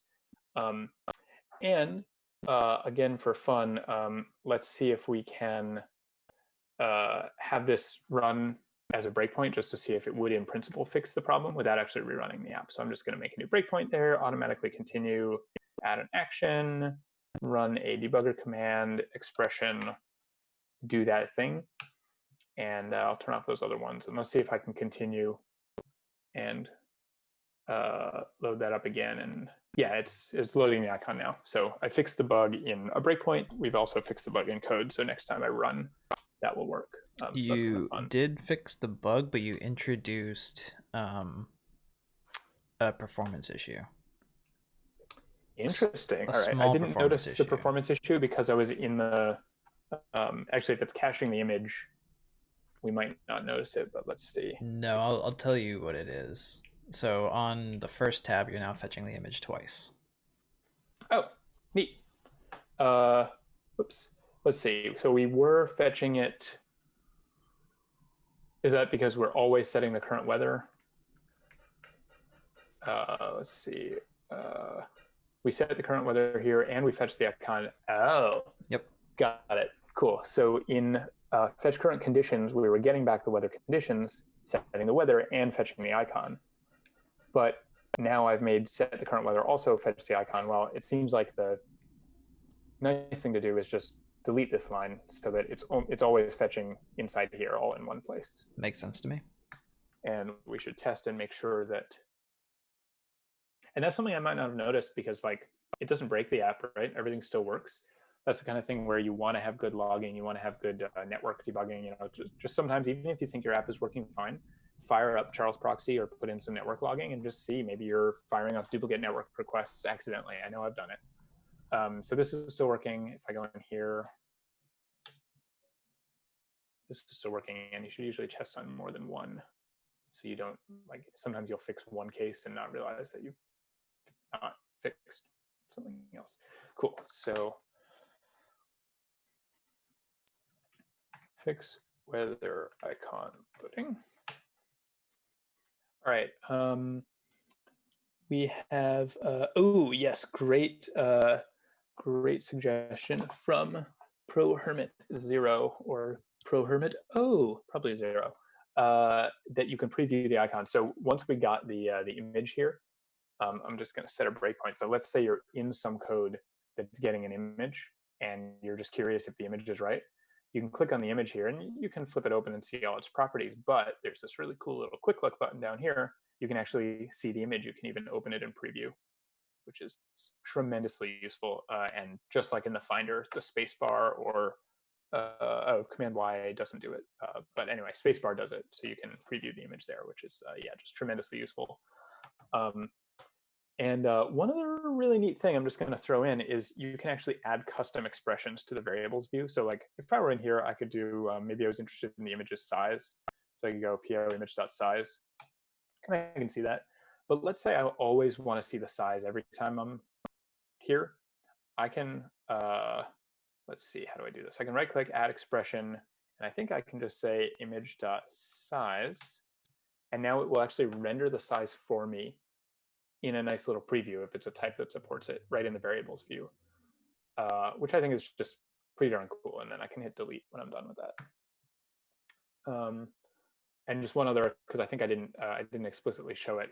Another really common thing is like, hey, every time I hit this breakpoint, I want to see the image's size over here. I can add an action that's po image.size, and now every time I hit that breakpoint, which doesn't happen when that reloads, so I'll do it here. Every time I hit that breakpoint, it prints the size out. So that's another really common one. Like it's just reducing repetition. If you always find yourself printing out the same thing when you hit a breakpoint, put it in the breakpoint action so it happens every time. Okay, I believe we're on temperature. Sure, if you'd like to be. All right. So we fetched some weather. So that's in here. Now the temperature was working, I think. That's not the right thing. Where am I? Wait, isn't it? What just happened? Which app is it? That was weird. Temperature seemed reasonable here, but then over here, it was different. And that's a clue because these are two different code paths. Also, did I not set the wind? Wind speed is not working, but I want to do temperature first. That seems like a bigger problem. Missing wind speed, somebody might not notice, but wrong temperature, somebody's going to notice that. So let's see. We're coming in here. We saw that the temperature was already wrong when we passed it in here.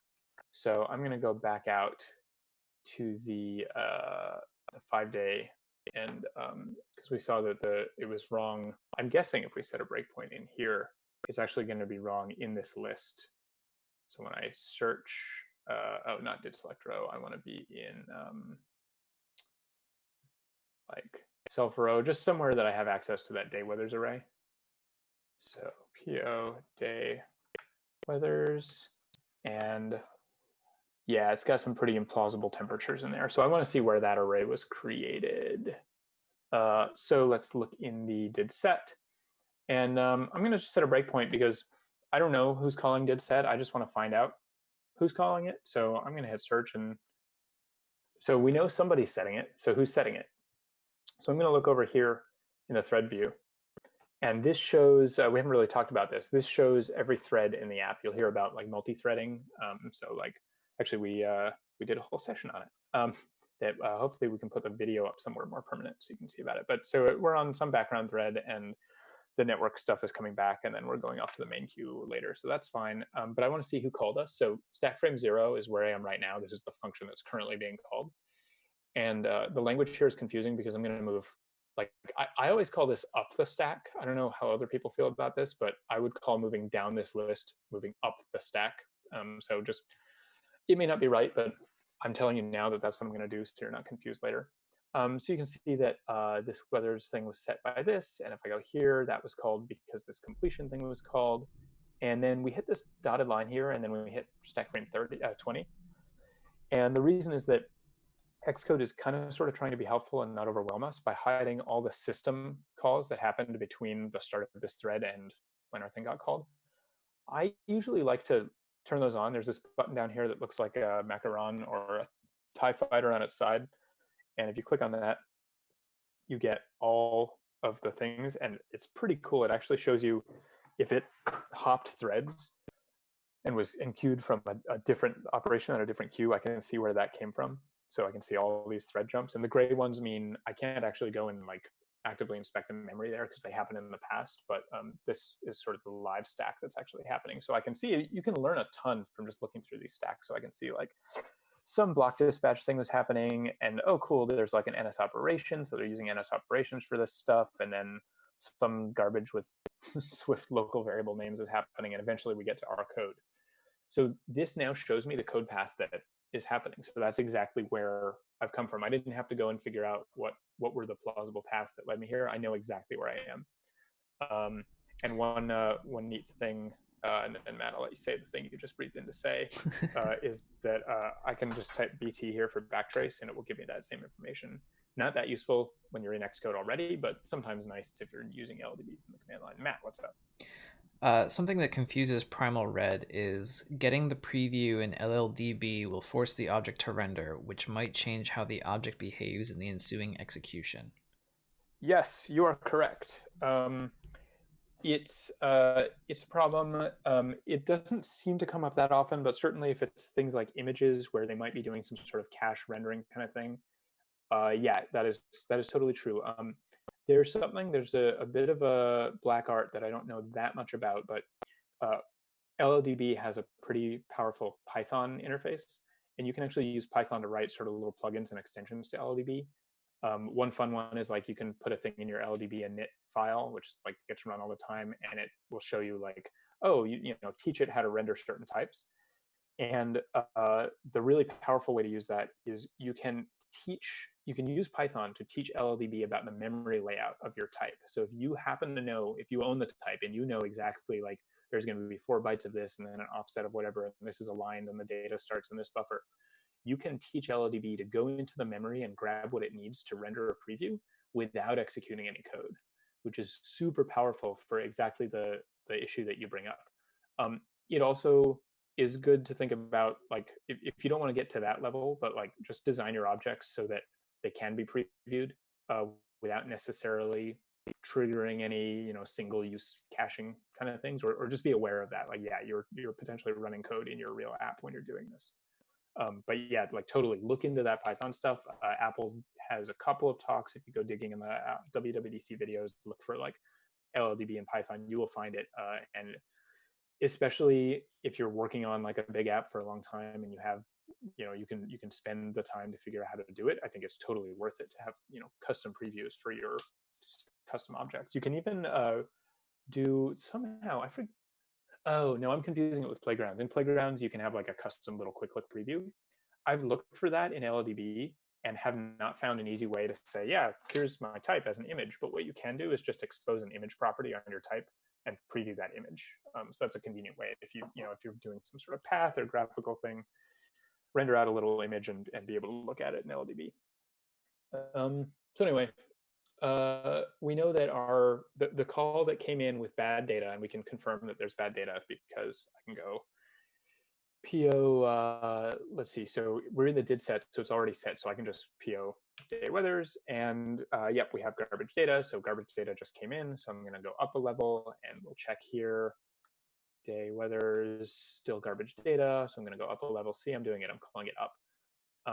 And in here, we can take a quick look and see what's going on. It's not that hard to see that there's some goofy math stuff going on, but just to kind of go through the motions of it, I'll let you know that I do that modulo because it says it's 5-day, but it also gives you some of the hours within each day.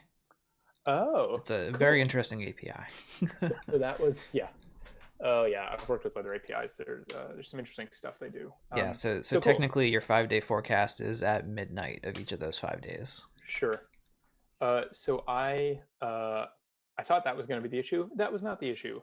But let's see here. So I'm going to set a breakpoint like somewhere in this method. And the reason I'm doing this is because it looks like I can't step back any further in this function because we're sort of in asynchronous land.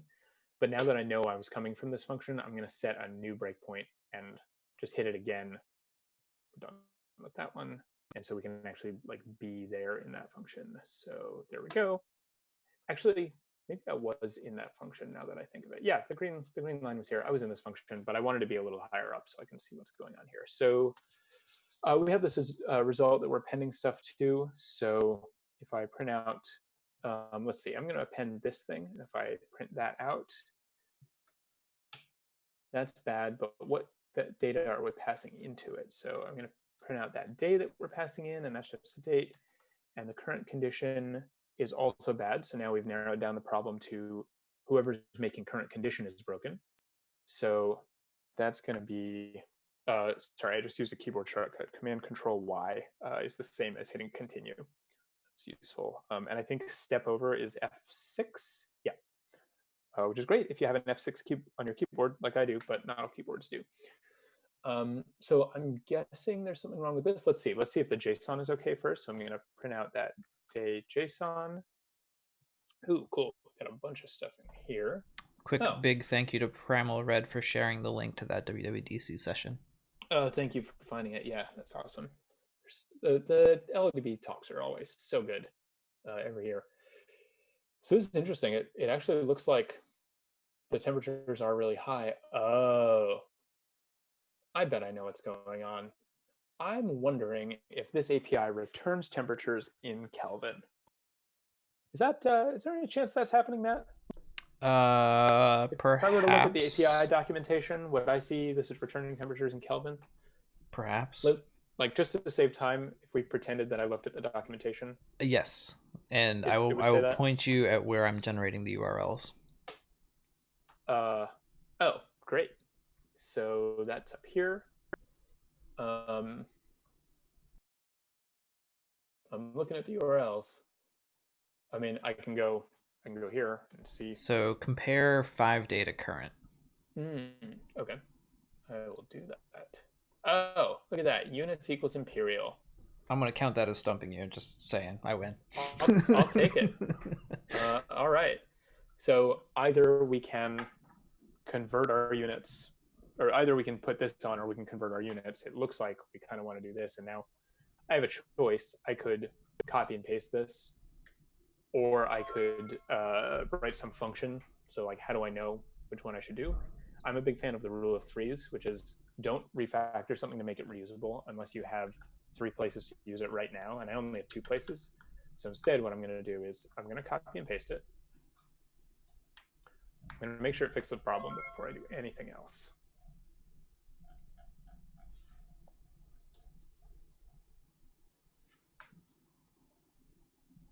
Sweet. And then I'm going to write a comment that says, rule of threes, imperial unit parameter is, boy, that sounds like something out of Star Wars, is also used in 5-day forecast. If you need it in a 3rd place, consider refactoring. And I'm going to paste that. Now, it's kind of silly to put this in 2 places in the same file. Normally, this would be like across 2 files or something, just so the next person who comes along knows where to find it. It's also used in current forecast. Oops, current forecast. Okay. So fix kelvins. Why is the wind speed not showing up? That's the next one that I noticed. And then we can talk about doing a retain cycle. So wind speed is here. I go over here. going to practice what I preach. I'll use a different zip code. So, do you want me to tell you what's going wrong with this bug so we can get to the routine cycle quicker? Sure. So the difference is I built this screen for current conditions where there is no navigation controller. And I'm going to leave it at that to see if that sparks inspiration in you. You built a screen. Oh, okay. So there's something different between, oops, between how this screen is loading up over here versus over. Oh, it's getting pushed down by the nav bar. The wind speed is there. It's just hidden behind here. I'm tricking myself into thinking I can see a dark splotch here, but maybe not. But I bet if I go in the view debugger, I'll see it there. Just, yep, there it is. It's below the bottom bar. Great. So we can fix that. I mean, we don't have to at this point. There is one other bug that the image is actually a little bit squat because you get back a square image, I believe, and I'm making it a rectangle. Cool. So let's see. I'm just going to take that wind speed label real quick. Oh, well, this could get messy, so maybe we won't fix that one right now just in case the auto layout blows up.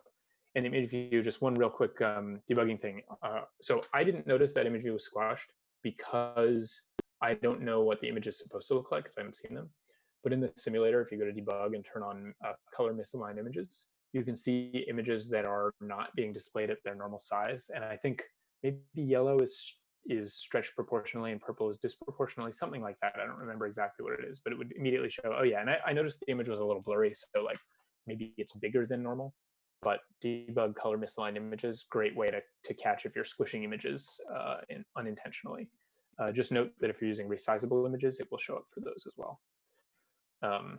But maybe we could fix that with something like, no, aspect fit, it should be all right unless something else is messing with it. Anyway, you want to get on to retain cycles? Sure. Okay. I'm wondering, well, you sounded like you had an idea for how to demonstrate a retain cycle. There was the one that we were talking about with retaining delegates. You would have to write a bit of code to create a delegate to retain. I think I like the callback one better if we can do it. Sure, absolutely. So what I'm thinking is right now we're making a networking controller just to get this thing and then we're releasing it. But what if well, yeah, it could get messy if you have a faster idea for doing it. I don't. Oh, okay, great. Then let's do delegate. Okay, I know what we can do. We can pretend there's something happening on the screen. Actually, we can make something happen on the screen real quick. We can have like, this is a really stupid example, but I'm going to make a user survey. So I'm going to say, did the user like this this weather? And we're going to send that back up to this screen here. So and then we'll mess up the delegate. So I'm going to build like half a feature, just enough to kind of sketch it out. So I'm going to throw a button on here and I can use the thing I was saying. So I'm going to get rid of the text and I'm going to have the image be thumbs up. Yeah. And let's make that, can I change the size now? I don't know, it doesn't matter. So there's our little thumbs up button, and I'm just going to wire that up roughly to some things trailing to there, baseline to there. That should be enough to specify the position. Looking for that button. And then I'm going to wire this into the Viewcontroller. This is the current, not 5-day. Wherever fine callback methods are sold. So I'll just put that like here somewhere. Button's so small, it's hard to click on. Zoom in. Like tapped. And then, so I'm going to make a protocol so we can have a delegate. So protocol current view controller delegate. And that's going to conform to, what's the way to do this? Any object, I think is the way to make it like class-bound protocol. You can do class or any object. Both should work. Class is apparently an alias for any object now, and any object is the quote-unquote right way to do it. I don't think it matters, but maybe they'll get rid of class at some point. I think it's weird. It's kind of an ugly corner of the thing. Anyway, I'm going to say, whoops, that's Objective C. I'm going to say func user liked thing on VC. This is real messy. Don't do it like this. Spell things out. Current view controller. So that's just a function that says I like the thing. And then I'm going to make my delegate here.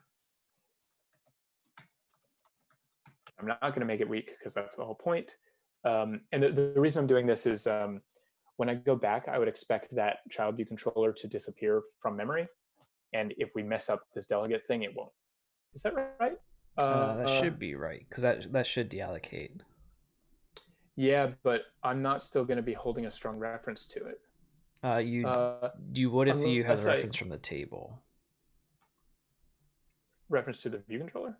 Yeah, if the table sets the delegate on the view controller. Yeah, but the delegate of the view controller is going to be its parent, but the parent won't be owning the child once I push back. So I'm going to artificially have the parent own the child for some unknown reason, because sometimes apps do things like that. Because we need what we need for a return cycle, and this is going to sound obvious, but we literally need a cycle. We need so we have the child and we have the parent, and we need them both owning strong references to each other. Oops. So it should be weak. So var delegate is the current view controller delegate, and I'll have to make it optional when I make it weak anyway. So I'm just going to make it optional now, so I don't have to change my code later. And then in here, when this is tapped, delegate dot user like thing on self. And then I'm going to go back to my parent. So let's bring that up in the other thing here. Yeah, and I'm going to, when I make it, I'm going to set the delegate as self. So wherever I instantiate, here, I instantiate it from the storyboard, and then I'm going to say my condition thing dot delegate equals self, and it will complain because I don't currently conform to that protocol. Eventually it will complain. It'll complain. We've all been there. Extension on my 5-day to current view controller delegate. Click the thingy to get it to populate the stuff. And now I'm going to do something really inadvisable. Why is Safari jumping at me? No. Everybody wants your location all the time. So I'm going to do something inadvisable, which is just kind of contrived for this example. Last use or liked current view controller.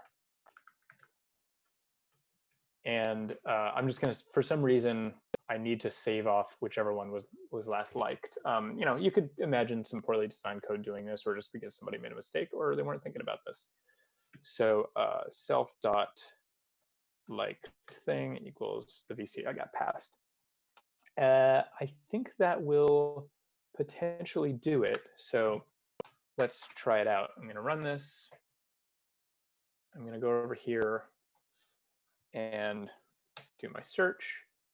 And I'm going to go in here, and just to make sure we don't have any leaks yet, I'm going to click on the memory graph debugger again and confirm that we don't see any purple error things happening just yet. So that's good. And now, and even if I click the back button, I believe we should still be in the clear.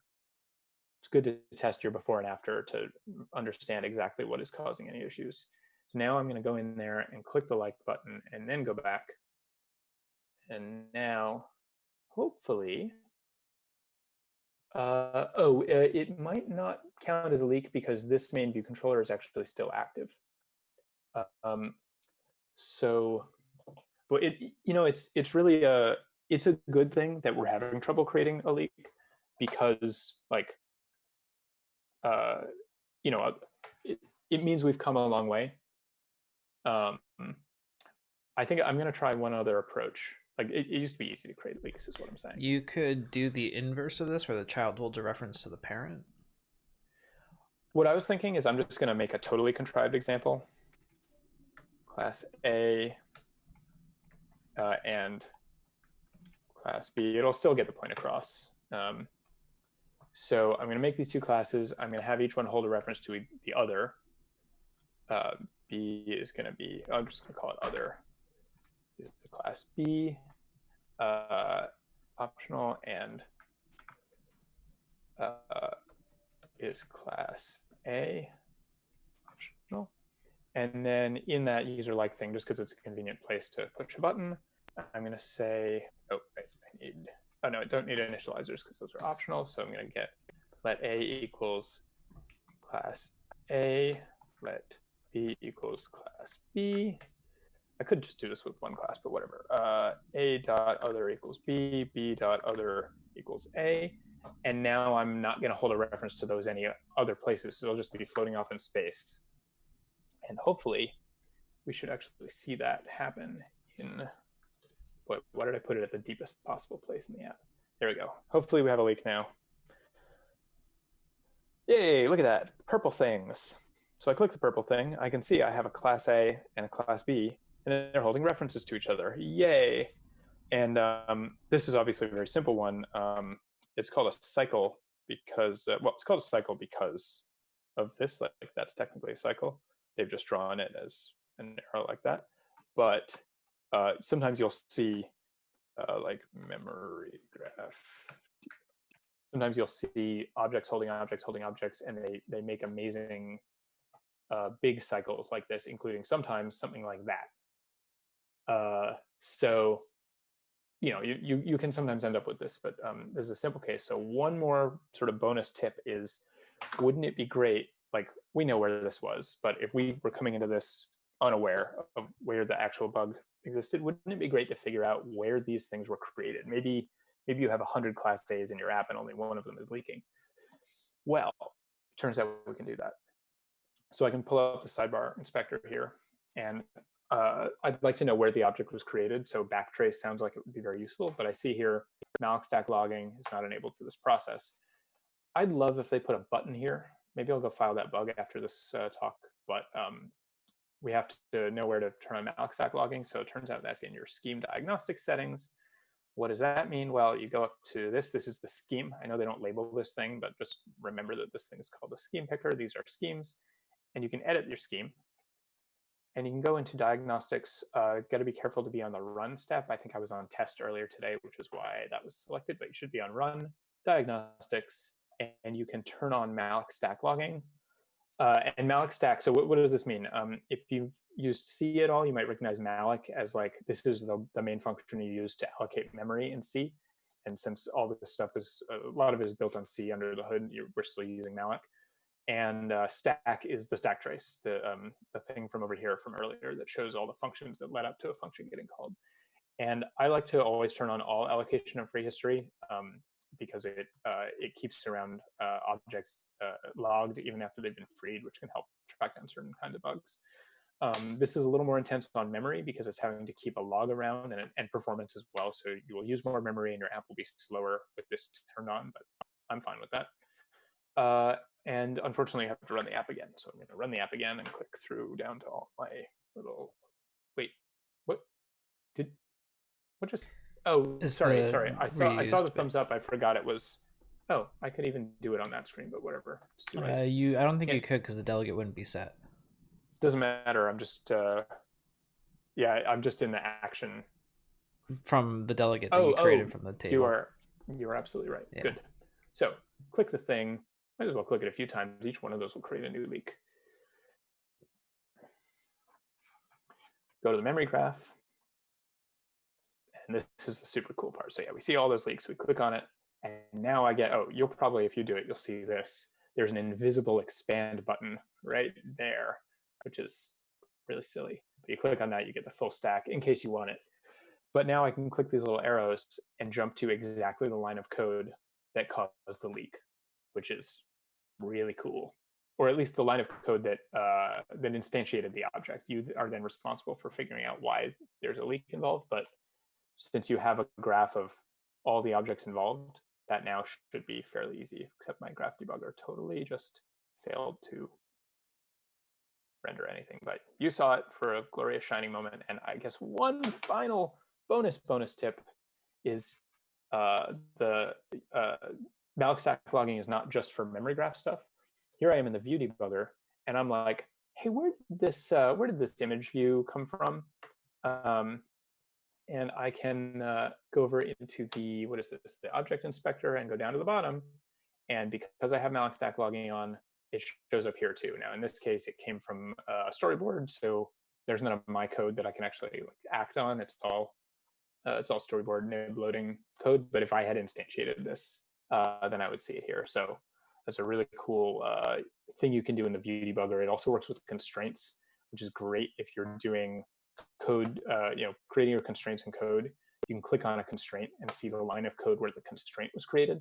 It's really useful. So malloc stack logging combined with the various debuggers are all super useful. And one final one is if you know from some log that what the memory address is. So let's pretend I just had some memory address from a log. You can type over here. You can filter by memory address either in the view debugger. I'll show you that, or in the memory graph debugger. You can type in. Wait for this, because like I know I have a bunch of layout constraints. I can probably type once this finishes. If this finishes, there we go. I can type ns layout constraint and I have a bunch of those. But if I paste that memory address, that's the constraint I was looking at. Oh, cool. That's a fun graph. So there's a whole bunch of fast-paced tips on the memory graph and malloc stack logging. And there's a bunch of other stuff in diagnostics that I won't get into, but you should definitely go and Google all of these things because they're all cool.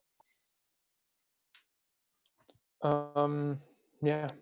How did I do? I think you got them all. If you want to go back to the repo, there is, I made, I think, 6 different GitHub issues, and so you found a 7th one. Searching for city does nothing. That's why I made 7. You found an 8th one. All right. Tapping 5 days cell cooks a human. That's that Kelvin thing. Oh, yes. Nice use of an interrobang there. Thank you. Cool. Yeah, so there's I should have put the bug numbers in each of the commits, but just being lazy. Yeah, it's fine. You went hard mode and didn't look at the bugs, so yeah. And sorry that oh, actually I'm not sorry because I'm gonna redeem myself. This didn't demonstrate setting fixing the retain cycle if I made one of these weak.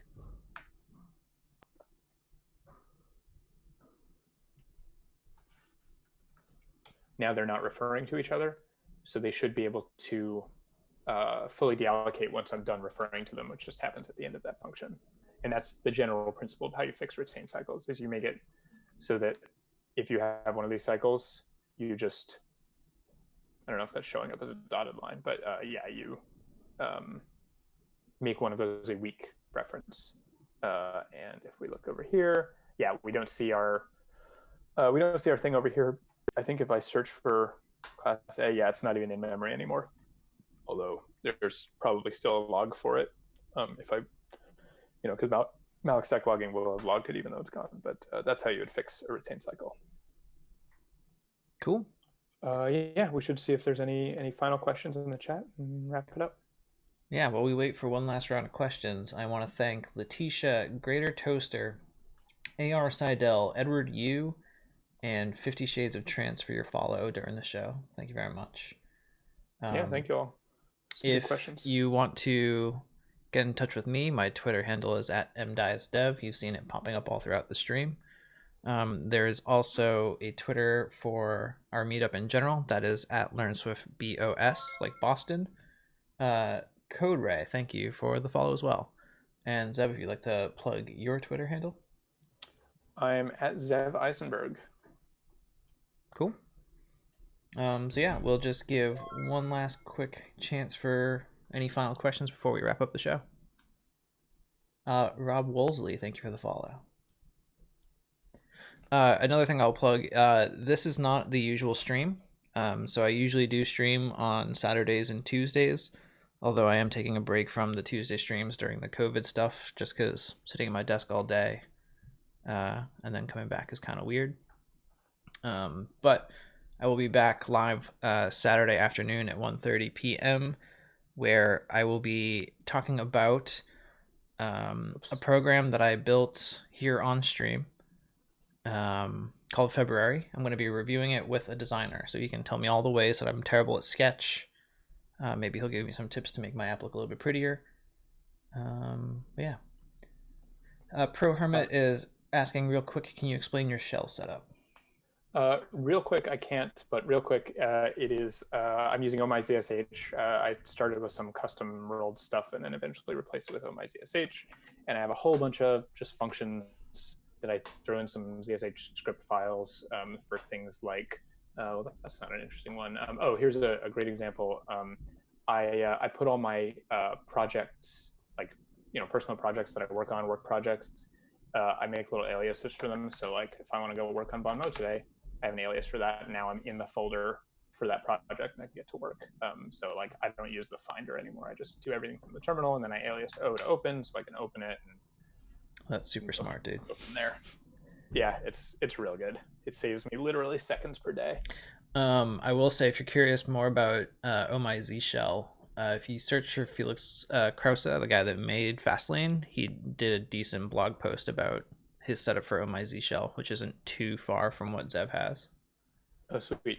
And then I put all my .file stuff in a folder that syncs through iCloud, and it's in Git, so I can get to it from other computers as well with a bunch of symlinks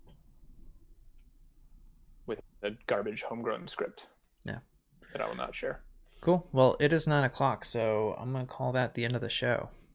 Sounds good. Thank you all for joining. Yeah, thank you all. And have a great rest of your week.